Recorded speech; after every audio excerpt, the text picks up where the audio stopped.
Good afternoon, everyone. My name is Bianca Durrani. I'm president and founder of Aperio Philanthropy. We are a nonprofit fundraising consulting firm created by a group of fundraisers. So naturally, today's event is very exciting for us. We love any opportunity for a conversation. Aperio specializes in relationship-based fundraising with a goal of making it easy for nonprofits to truly thrive, to generate the revenue that they need, not just for what they want to do today, but what they want to do tomorrow as well. And this question of how we develop sustainable, predictable revenue for our future has never been more important for our industry. So we're thrilled to have our illustrious panel here today talking about this important question of resilience and how do we pivot in the wake of COVID to make our organizations not only stay in business, but thrive in the future. We are thrilled to be co-hosting the panel today with NYU, and I'm going to turn it over to Michelle D'Amico. Great, thanks Bianca. Hi everyone, my name is Michelle D'Amico and I'm the Director for Non-Credit and Public Programs at the NYUSPS Center for Global Affairs, or CGA. Events like this form a part of our efforts to prepare a community of informed global citizens and to create and support positive change. We do this through our 2 graduate programs, an MS in Global Affairs and an MS in Global Conflict, Security, and Cybercrime. We also do this through our non-credit courses and certificates. We are also home to the George H. Heyman Program for Philanthropy and Fundraising. The Heyman Program offers professionals pathways to gain and deepen knowledge and skill sets within the philanthropic sector.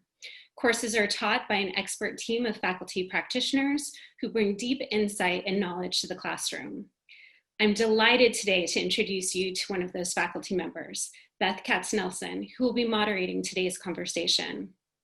Beth is a long-standing member of the Heyman faculty team and teaches strategies to maximize your annual campaign and currently serves as principal of Contributing Factor Consultancy. Before I turn this over to Beth in today's panel, I'd like to encourage those of you who have questions to use the Q&A tool to submit them to us. We will be recording today's session, and the identities of those who ask questions will be removed from the recording before distribution to our Facebook page. I'll include a link to the page in our chat box. And now, without further ado, I'd like to turn this over to Beth for today's conversation. Go ahead, Beth. Thank you, Michelle.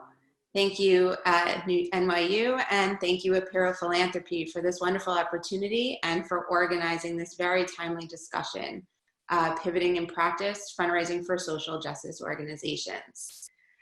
Since the onset of COVID-19, nonprofits have rapidly and creatively pivoted their programs and services over the last few months. And being that we are now months into this work, it's time for us to ask, what does successful pivoting look like? What strategies and plans have worked, and in some cases, what have not? More importantly, an opportunity to share and learn best practices from others in the field is ideal. So I'm delighted to moderate and partner with today's distinguished panelists from organizations around the country, facilitating a conversation, sharing key experiences and advice. I'll now briefly introduce those on today's panel. Klassie Alcine, president of KC Common Good. KC Common Good's mission is to create an environment where all citizens can live safely and have access to real opportunities. KC Common Good is addressing the root causes of violence to instill hope and ensure a successful future for every individual in the greater Kansas City region. As a region, they focus on supporting critical needs, including housing support, food insecurity, access to healthcare, and other critical human services. So thank you, Klassie. Chandler Bazemore, Senior Development Manager at Outright Action International. Outright International fights for the human rights of LGBTIQ people everywhere. Outright works at the international, regional, and national levels to research, document, defend, and advance human rights for LGBTIQ people around the world. Outright is the only LGBTIQ organization that has permanent presence to advocate at the United Nations headquarters in New York for progress for LGBTIQ people. John McCourt, Senior Director of Business Development and Integrated Marketing for GLAAD. For over 30 years, GLAAD has been on the front lines, accelerating acceptance for the LGBTQ community. As a dynamic media force, GLAAD works daily to tackle tough issues, to shape the narrative and provoke dialogue that leads to cultural change. So thank you, John. And Akilah Wallace, Executive Director for the Texas Women's Foundation.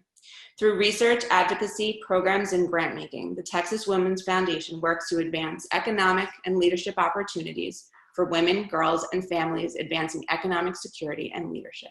So thank you, Akilah. So without further ado, I'd love to begin the conversation with the first question. And we'll start with Klassie. So the impact of COVID-19 has required organizations to pivot fundraising methods for donor cultivation and engagement, including leveraging and increasing digital campaign opportunities, moving event-based constituents to mission-based in so many cases, and redirecting in-person meetings and solicitation opportunities to virtual. So as fundraisers, we need to adjust, be creative, and think differently. How have you successfully shifted your approach? What most significant changes would you say you've made in your fundraising strategy? Yeah, I think like a lot of our job when COVID-19 hit, it was sort of because we are a convening, collaborative organization, it sort of shocked the whole system. And so really had to drift straight quite dramatically. And so we had an amazing budget. I was supposed to hire all these folks.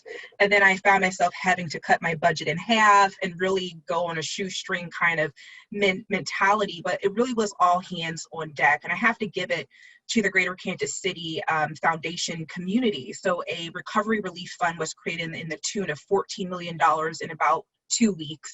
And that went out to a lot of nonprofits doing that everyday work.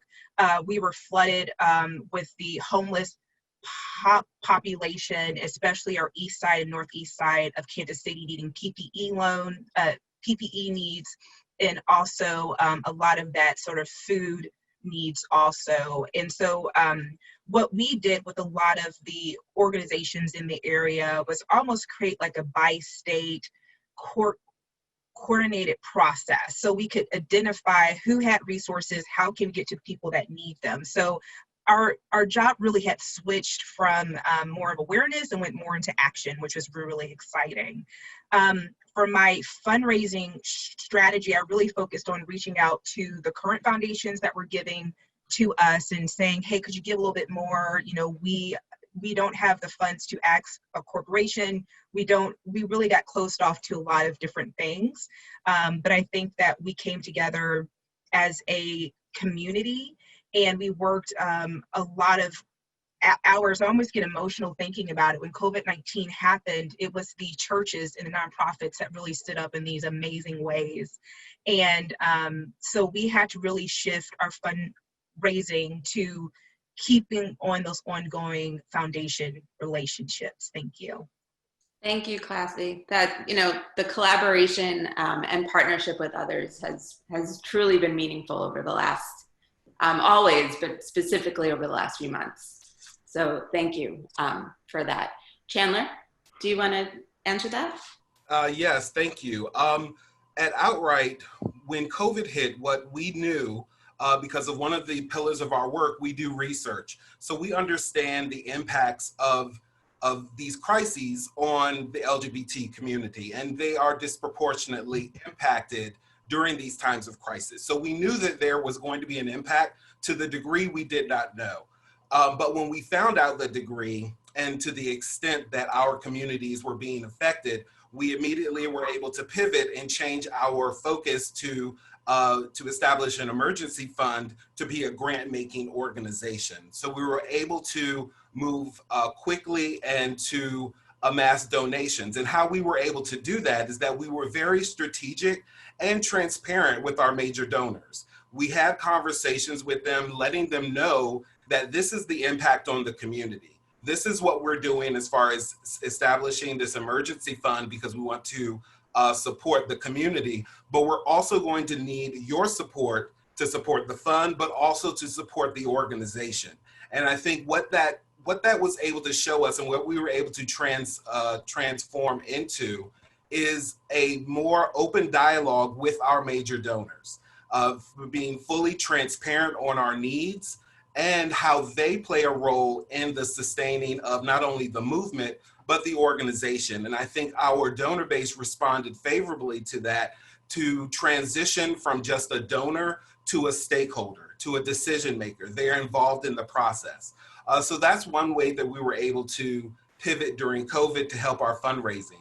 The other was to establish ourselves in the space of corporate philanthropy, because as we were having the conversations, the corporate sector wanted to be involved, but they had no idea what they were going to do. As most organizations did during COVID, we want to do something, we don't know what to do. So we were able to be creative and to establish ourselves as a stakeholder, a policy leader, and a thought leader in this area so that we could provide a service to corporations. And they were able to then utilize us to understand what was happening on the ground in country affecting communities. And that way we could leverage that support so that they could make an impact and have a positive impact on COVID funding.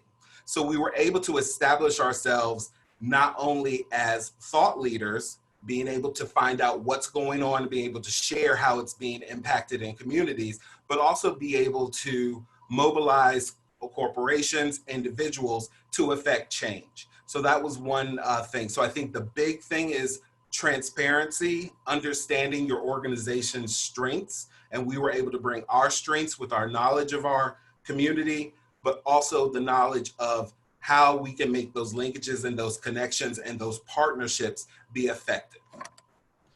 I love that, Chandler, especially further educating your major donors to further having them become deepening their investment and more, better understanding the work to strengthen their support. And that's become really important most recently. So thank you.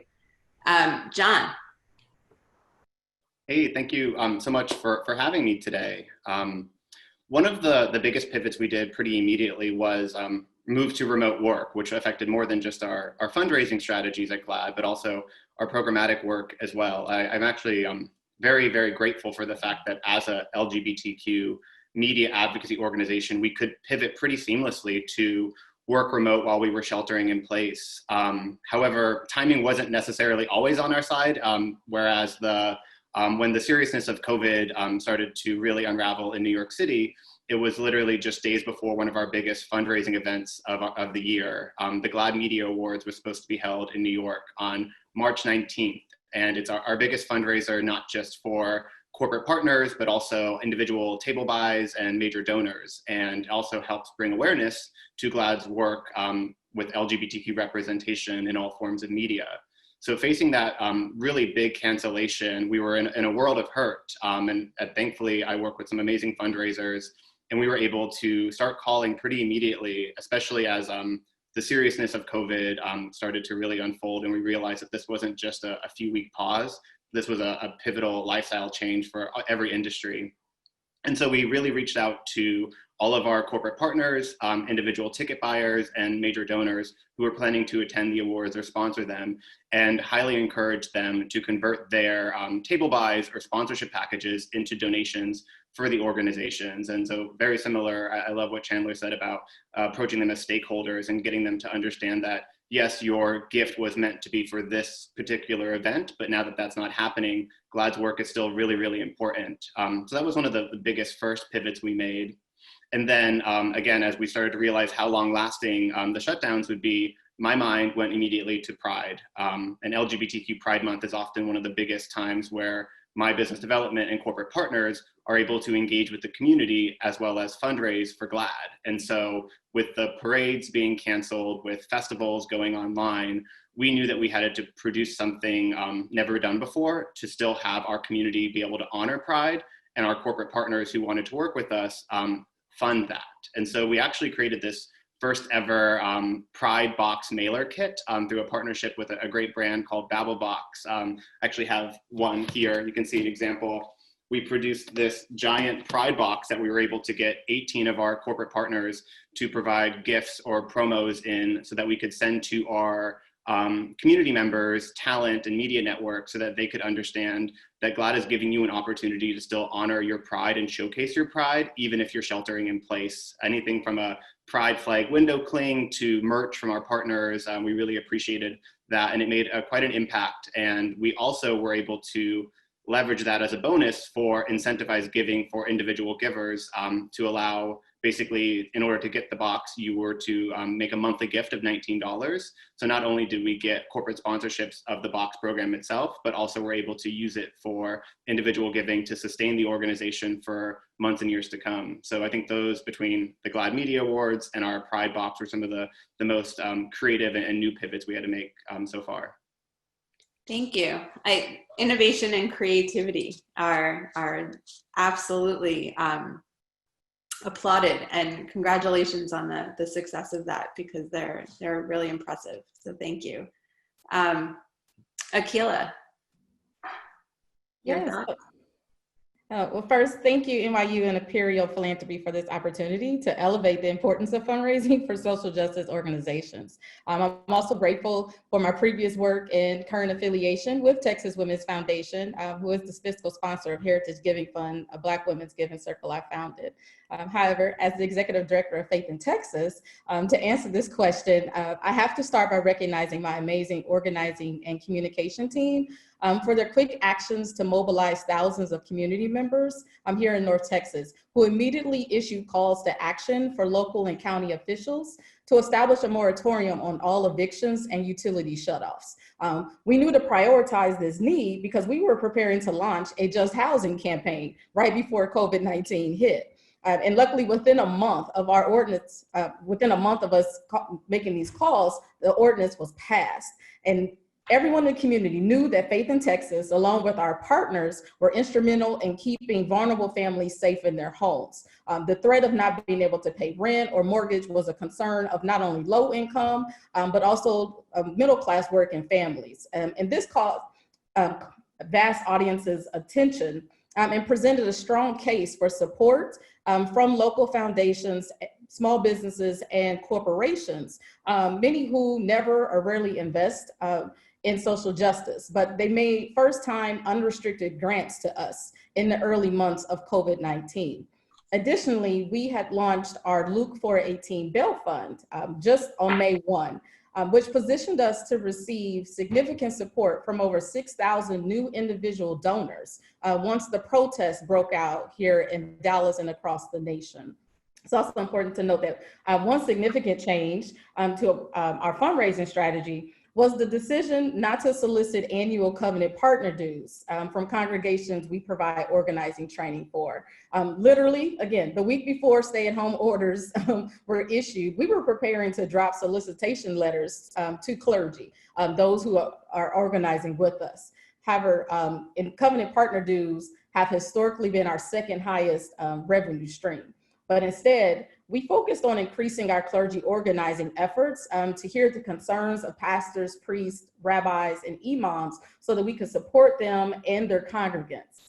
Eventually, as more mega and more affluent congregations became involved with us, we were able to ask them if they would sow seeds that would help us to continue to organize smaller congregations in lower income communities. Additionally, some of the gifts that congregations had an interest in supporting, and those who had the capacity to, were made to support our bail fund because it was able to align with their prison outreach ministry. So I'm just grateful for my team and the ways that we were able to present a really strong case for grassroots organizing and the work that we do and the impact that we have, so that it did change the narrative and ensure that social justice organizations were, considered just as necessary as many of our direct services organizations. Thank you, Akilah. I think also, again, reaching out to the community and supporters served as a priority, and that was truly apparent, and that's becoming more and more apparent as we move forward. So thank you. I'd like to move on to question 2.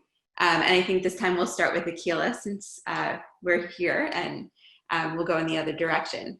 So as organizations work to develop these innovative plans to pivot during these challenging times, long-term sustainability is critical. And many social justice organizations and advocacy-focused organizations, like you've just shared, are actually experiencing increased awareness and spikes in their campaigns due to raised awareness. So what plans do you find have worked or can work in long-term sustainability, ensuring that the current climate of heightened awareness and support around social justice organizations and advocacy causes don't become just another trend?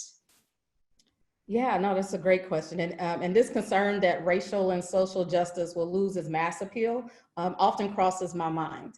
But thanks to public-facing platforms like this and our scaled-up investment in mass communications, I'm experiencing a significant increase in opportunities to have private conversations with philanthropic leaders, including corporations and major individual donors who weren't easily persuaded to invest in advocacy and policy change before, often because they shied away from politics per se. It's also important to note that for the first time in my 4 years with Faith in Texas, I was in a position where people were seeking us out versus us having to invest countless hours in trying to do donor searches and really figure out who are the progressive funders locally, regionally, and across the nation who are not only investing in us, but making sizable gifts to ensure that we were able to do significant work and scale up as well. However, I don't take it lightly that I also have the attention of the donor community, because I know priorities and can and will likely change one day. So I was able to launch an intimate donor series where I extended personal invitations to our existing and prospective major donors. We continue to have this as a recurring virtual meeting where I share the impact of grassroots organizing in response to COVID-19 and in regard to pressing social justice issues. Just last month, we had a session that featured a local wealthy businessman who shared what led his white Jewish family to attend a Faith in Texas March for Black Lives this summer. Feedback from the donors who participated in this intimate discussion was great, and it presented the opportunity for me to invite them to become sustaining donors, and ensuring that we're working towards not just a one-time gift, but how are you continuing to make lasting gifts. And then also I made sure to use my influence in the philanthropic sector, thanks to my work with Heritage Giving Fund, a Black Women's Giving Circle, to help produce access to other social justice partners, because what I do know is that in order for Faith in Texas to sustain beyond this moment, the entire ecosystem must exist as well. So I'm making sure that other organizations get introductions and are receiving funding so that ultimately we have a strong case for why all of us need to maintain for the long run.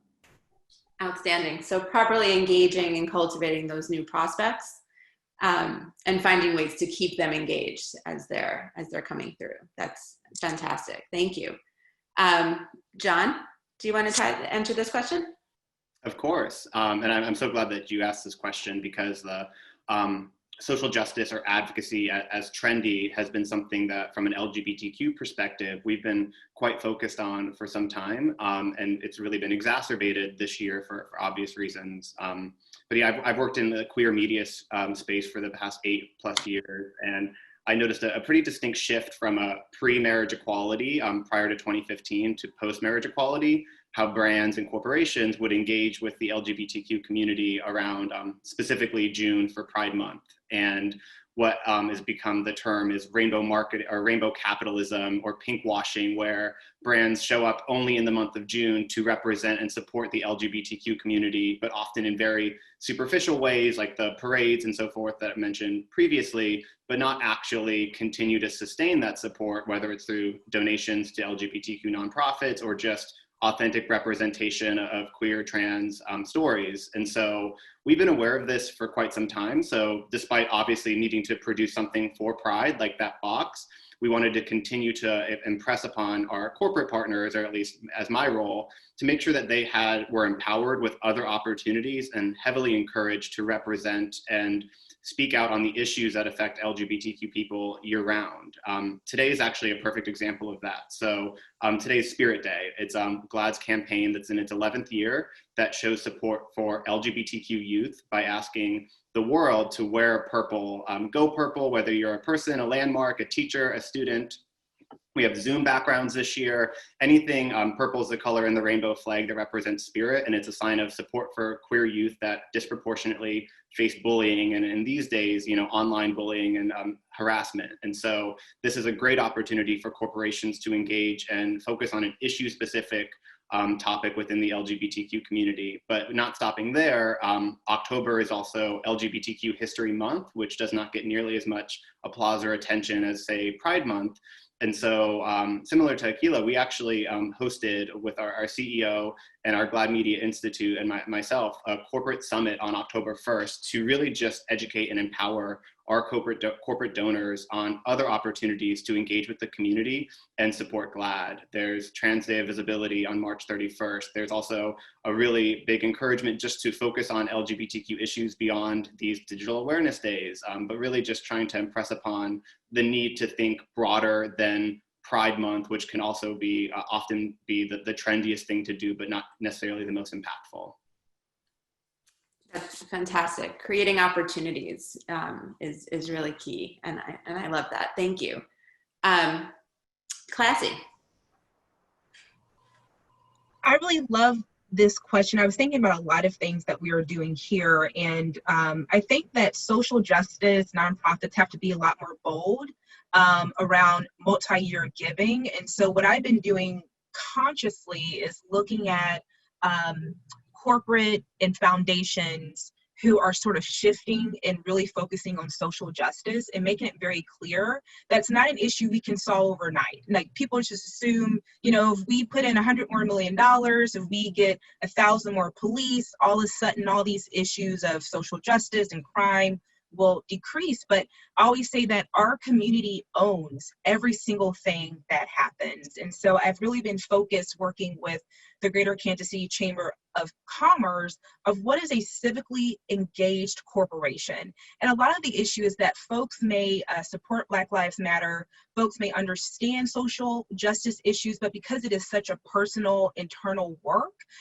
it is our job around social justice to educate the public in these really massive multi-channel ways. And so we hold events that are virtual with the community almost on a monthly basis, talking around mental health, all of those contributing factors.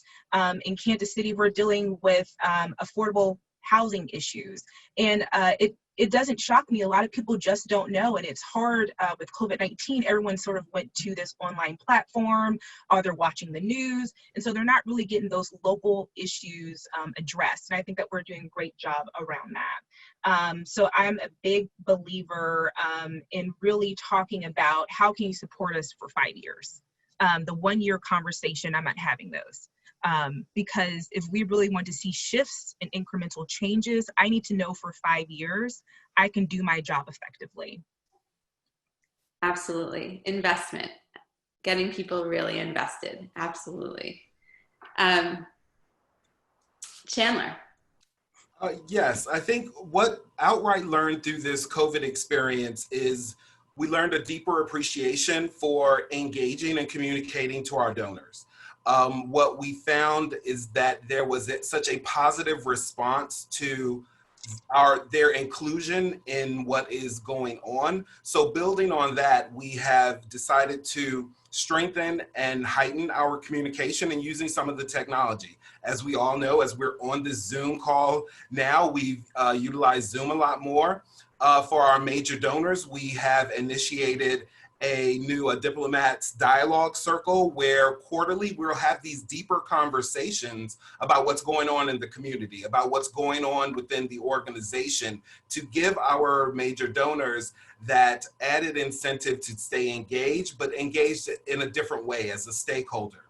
When we set up the fund, we got a lot of new donors, a lot of first-time donors, because they were responding to the need of the fund. So we want to create an opportunity to engage them and turn them into long-term donors or monthly donors or sustainers. So what we're doing, and actually the first one is coming up next month, we decided to hold quarterly a Outright 101 half-hour webinar. For all of our new donors who really don't know the organization that well, we want to give them the opportunity to learn a little bit more. So this webinar and this presentation is going to give them a little bit more insight to the organization and different ways for them to get involved. So I think our takeaway from this COVID experience is engagement and conversation and touch points, they really matter. And we need to create more of them and facilitate more space to have the dialogue to bring people in closer, because people respond to the things that they're passionate about.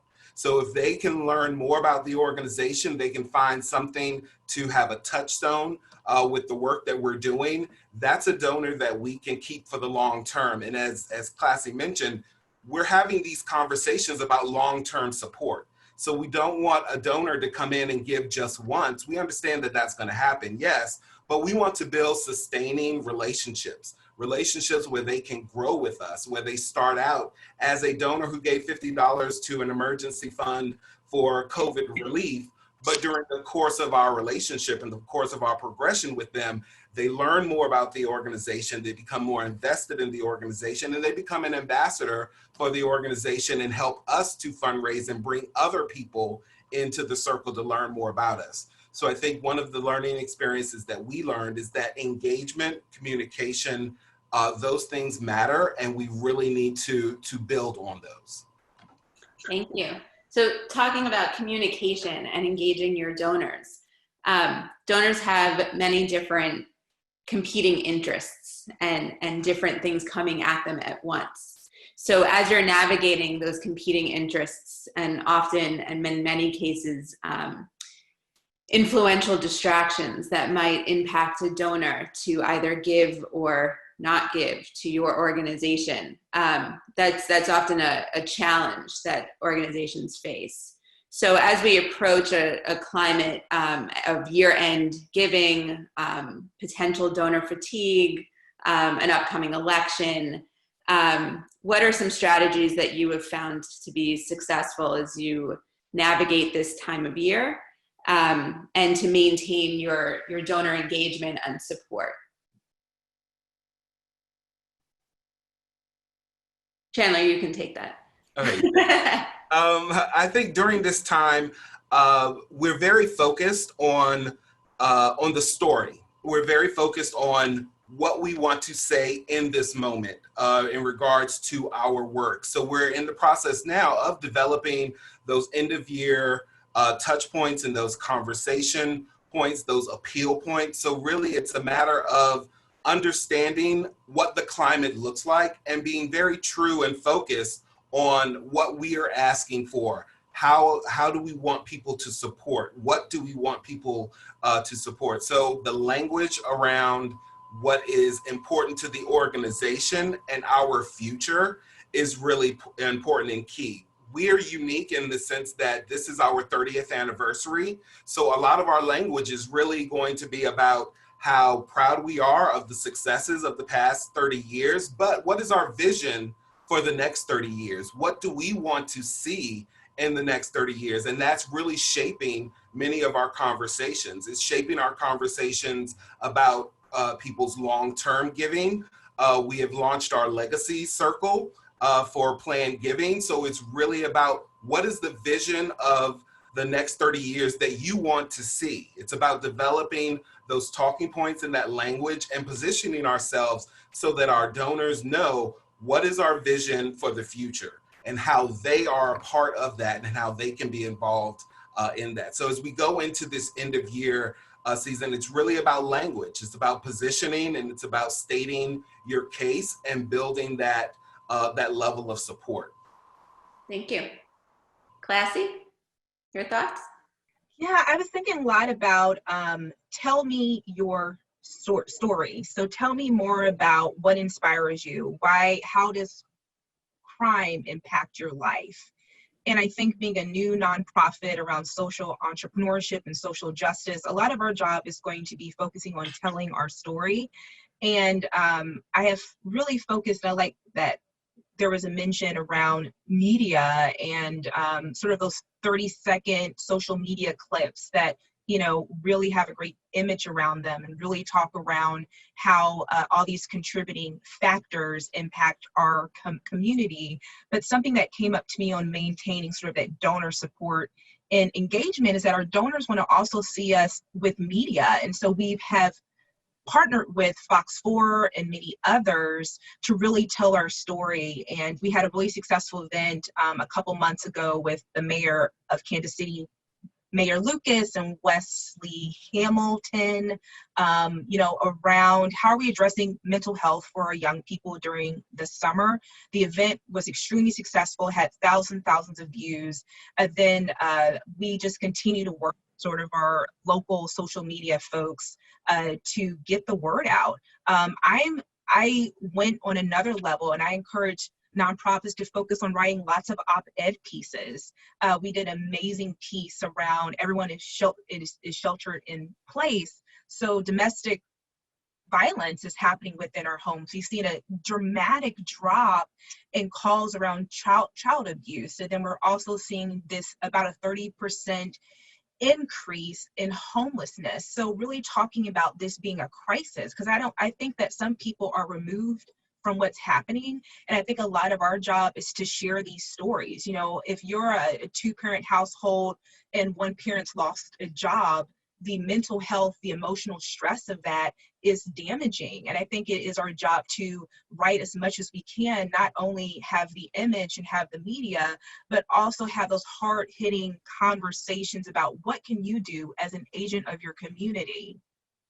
If you see something, say something. You know, I always think about, you know, get in that good trouble and make sure that you can create these safe spaces so people can approach you. If you see something weird happen, speak up, because we have too many people that don't have that support system that we assumed. But with social media, so many folks are removed from reality in many ways. And so it's really our job to educate and tell that story of what if this was you, and let folks know that this is you, this is our community, these are our children, and we need to be supporting us all. Yeah, continuing to raise awareness is absolutely important. Okay, I think we're going to ask our last question, and then we're going to be heading to Q&A shortly. So with COVID, COVID-19 has had a significant impact on the nonprofit sector as a whole. The cancellation of critical programming and fundraising events, restructuring and decreasing professional resources for many, budget and campaign impact, working from home for some indefinitely, moving to virtual events and programming, and so much more. So how do you envision the philanthropic landscape adapting as we move forward? And I'm going to turn this to Akilah. Yeah, so my hope is that more donors will see the value in investing in policy change while also investing in direct services. Because if they're truly interested in eradicating poverty, seeking equity for Black and Brown people, leadership development for women and girls, and on, we have to invest in systemic change, and at every level within our government, business communities, educational systems, and the environment. Also, look, fundraising events as we knew them are out of the question for the foreseeable future. Although my heart aches for the small businesses who benefited from providing catering, flowers, decorations, and AV at in-person events, I envision a ripple effect where philanthropies drastically increase their investment in social justice organizations. Then decision makers are elevated who prioritize directly impacted community members, which then results in policies that are shaped to better meet their needs. For example, everyone finally earns a livable wage. Blacks are no longer over-policed, and immigrants are welcomed versus being put in cages. Then all of our families can care for themselves, neighbors, and greater society. And then finally, everyone experiences their full liberation, and the need to invest in direct social services drastically decrease or eventually go away altogether. That sums up my happy fairy tale. That's how I see it. Very good, thank you. John, do you want to answer some of that? Sure, of course. And obviously being in business development, I always look at these things from a corporate perspective. And I have to admit that I feel like corporate philanthropy, I'm a bit optimistic for the future of it, really based off everything that's happened this year, not just COVID-19, but the racial injustice and police brutality has really caused what I would say is a corporate reckoning within organizations and media companies and employees. People are emboldened to speak up about the issues that matter to them. And so what I've just noticed anecdotally, really since the spring and the early summer, is that we're getting a lot more conversations with diversity, equity, and inclusion teams who are now being more empowered than ever before, or even employee resource groups for LGBTQ or other marginalized identities within organizations now have a seat at the table where they might not have had previously. And that's amazing, and it needs to continue. But I'm also noticing those internal resources and workforce organizations are also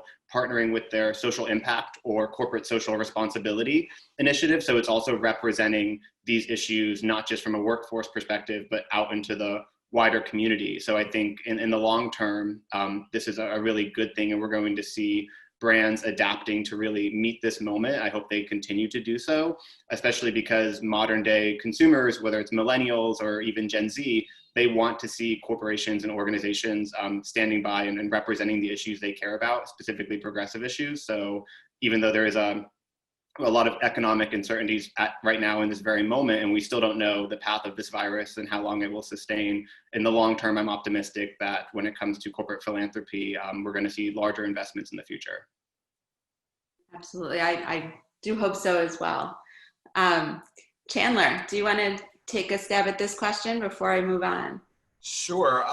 I think, and this building off of what Akilah said, is that the landscape has truly changed, and we as development and not in the nonprofit world need to adjust and understand that business as usual is no longer that, that we must all be nimble and rise to the challenge of things looking different and executing things in a different way. So whether that is everyone working from home and working remotely, or not being able to rely on tried and true fundraisers such as in-person events and those type of things, we need to be creative and think about how we are going to not only sustain our organizations, but thrive and grow. Because the issues are still there, the work is still there. We need to rise to the challenge of designing what this new landscape is going to look like. And I think part of it also is on the organization, that what I've seen as far as the trend here, especially in the States, is that we can no longer ignore other movements. So the social justice movement really occupied a lot of space this summer and continues to occupy a lot of space. So I think organizations are going to have to reconcile and be able to adjust and address other issues, because I think gone is the time where we can kind of stay in our own lane. We have to understand that it's very much intertwined and it's very comprehensive, so that we need to address what is going on within the community, even though it might not affect our work. So I think there's a lot of adjustments that need to happen. And I think one thing that I love about our community is that we're resilient, we're creative, and I know that we'll rise to the challenge and be able to kind of figure out this new way of existing. I couldn't agree more. And I think all of the creativity, innovation, and pivoting that each of you have demonstrated through this conversation shows exactly that. So I want to thank each of you. I want to ask one more question to each of you. Through all of this, maintaining positivity and identifying some silver lining, I at least have experienced to be helpful. And so I ask, what advice or silver lining would you share with those listening that you have found as you've navigated this new climate to have been helpful? And would you share as your advice to others? Let's start with Chandler. I would say what has been one area to help me keep my sanity through all of this has been my coworkers, to really rely on the team and understand that we're in this together. There are moments where we are frustrated. There are moments where we are happy. There are moments where we lean on one another. So I think it's to get through this is to really appreciate the support system that you have and your coworkers, and to really rely on them and lean on them and learn from them. Because one thing at Outright is that we have an international staff, so a lot of them are working remotely. It really impacted the New York staff because we didn't have an office to go to. So we all transitioned to working remotely, and you know, it was a transition. So understand and appreciate your coworkers, because they are going to be your lifeblood and your salvation in times. Yeah, absolutely, thank you. Klassie? Wow, I love this question. I kept thinking about my great-grandmother, and she would always say that many hands make for light work.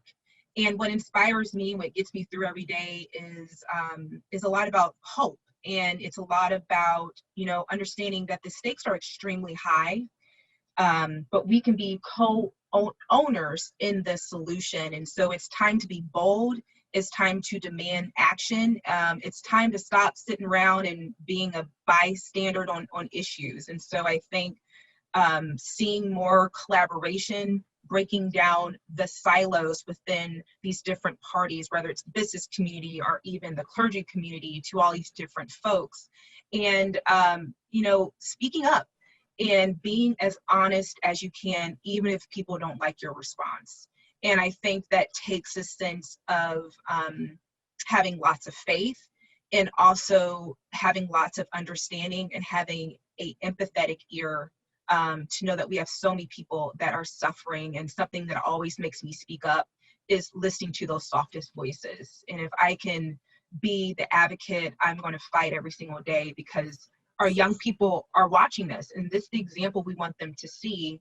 And I always say they're a small percentage of our population now, but they're 100% of our future. And so what inspires me, and I hope everyone on this call, is we have to think about the vision of our city and our region and our country. And if you keep thinking about that vision and you determine what it wants to be, let's get together and let's work together and really fight and be bold and stand in justice.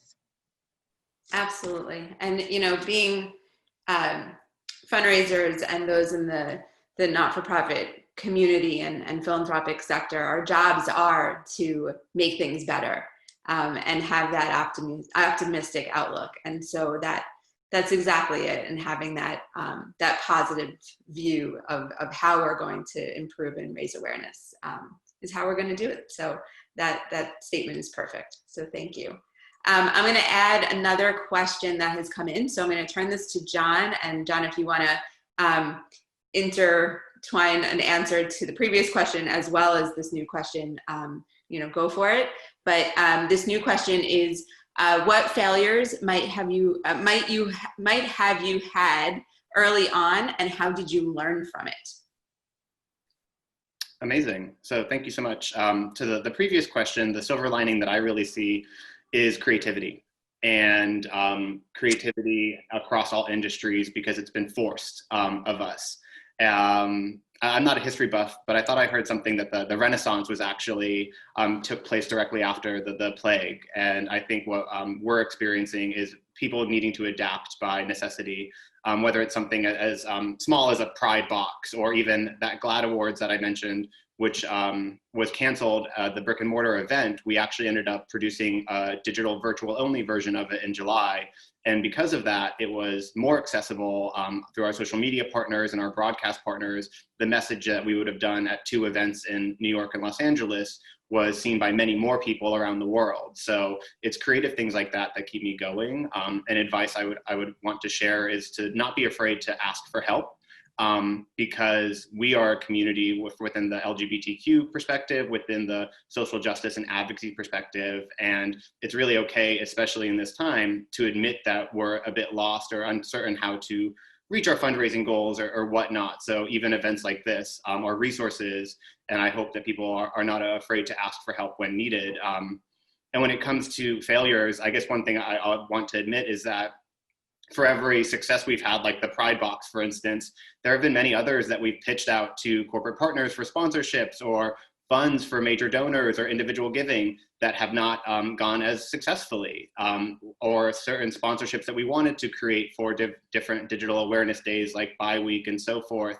We're still going to work on those and really impress the need to support the community year round. But just because you see headlines of success from one particular initiative, there's usually a few that have been a lot of work from really talented people that didn't quite get the same attention that they deserved. Excellent, thank you.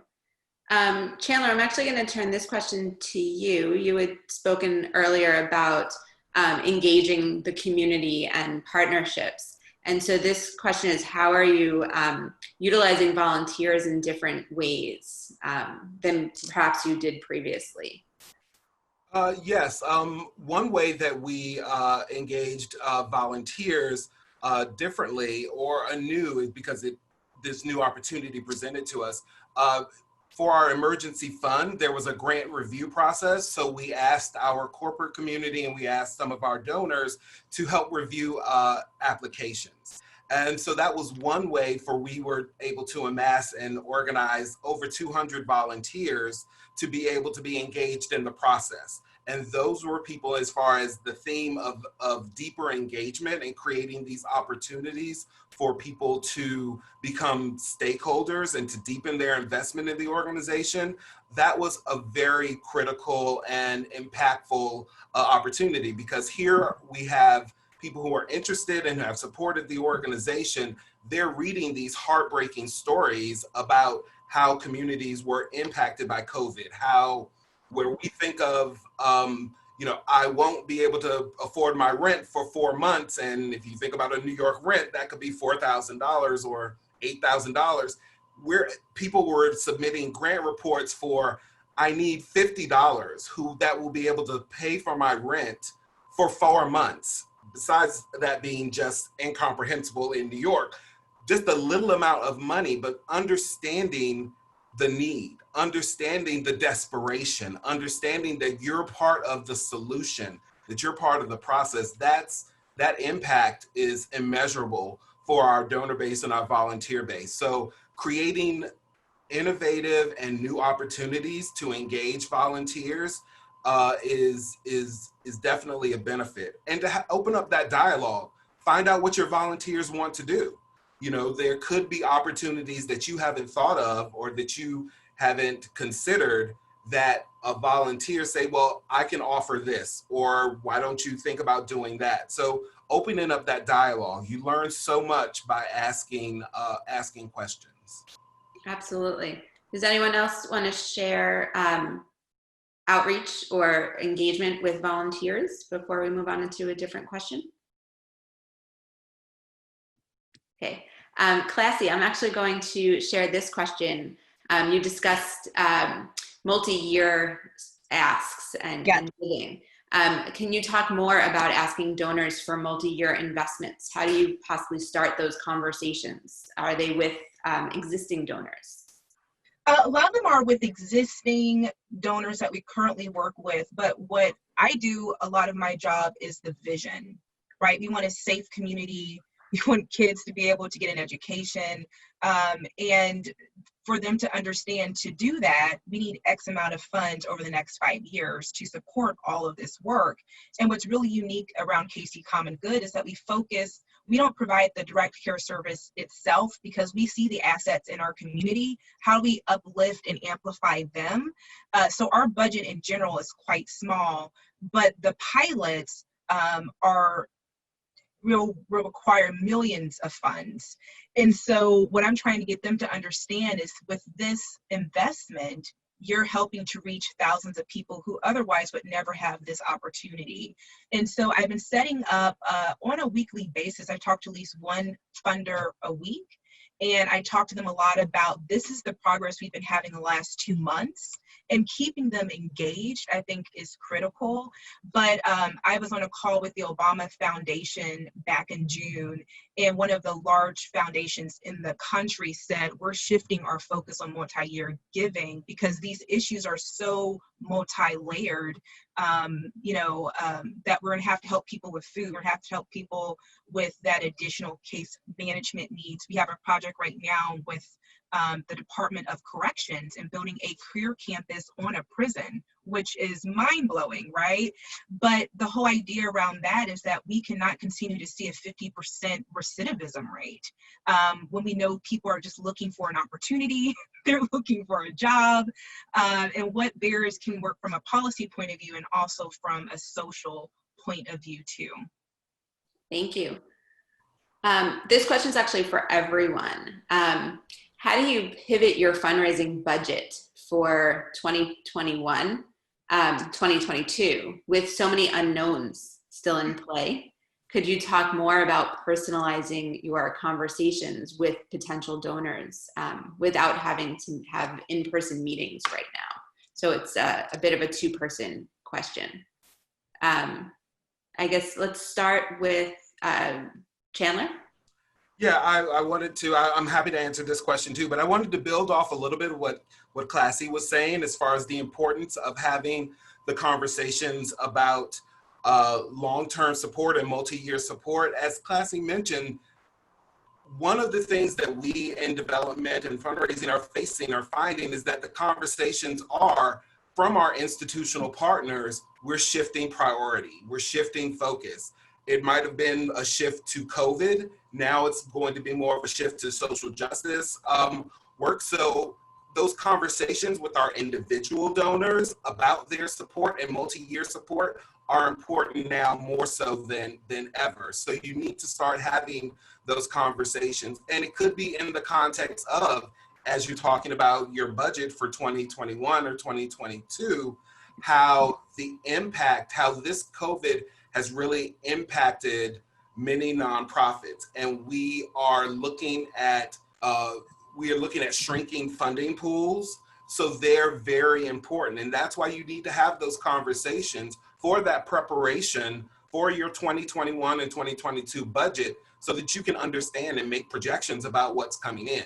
So really, it's the proactive conversation with your individual donors about the landscape and about the threats that you have and the fragility of the budget if your organization is in that position, to be able to have those frank conversations, because people will respond to your ask. And as my mother said, a closed mouth doesn't get fed. So if you're not going to ask the question, if you're not going to ask for it, you're not going to receive it. So be able to really to be able to articulate your needs and be able to share that far and wide.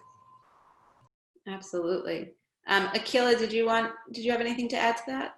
Yeah, I just wanted to, share that, I'm grateful for our new development director who's going to be joining my team on Monday. And so I'm planning a really aggressive campaign to convert 20 to 30% of our 6,000 new donors into recurring donors at given levels that will range from $10 to $250 per month. I really want to dramatically shift the percentage of our revenue streams that come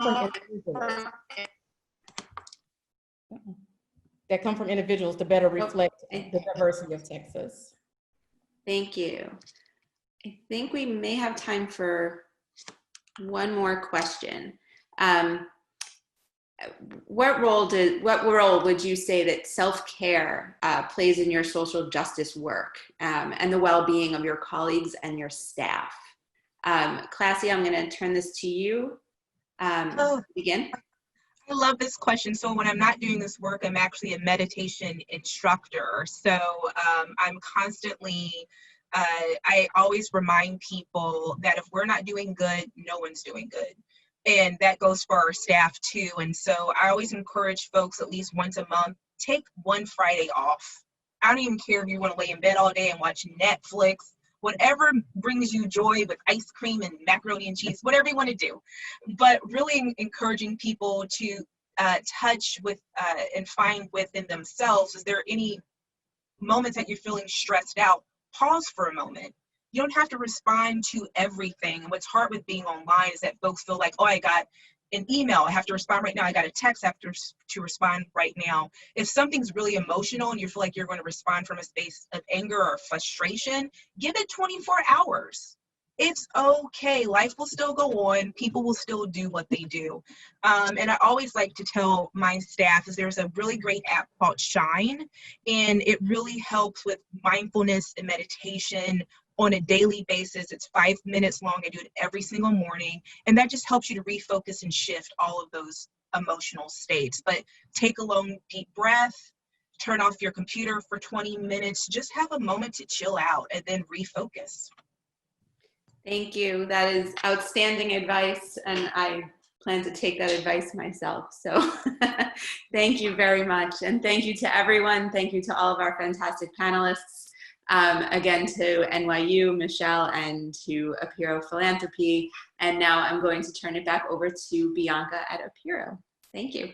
Thank you, Beth. And I so enjoyed the conversation today. Thank you all for sharing your experiences and your lessons learned. I know I took a lot of notes and I have a lot of ideas to pass along.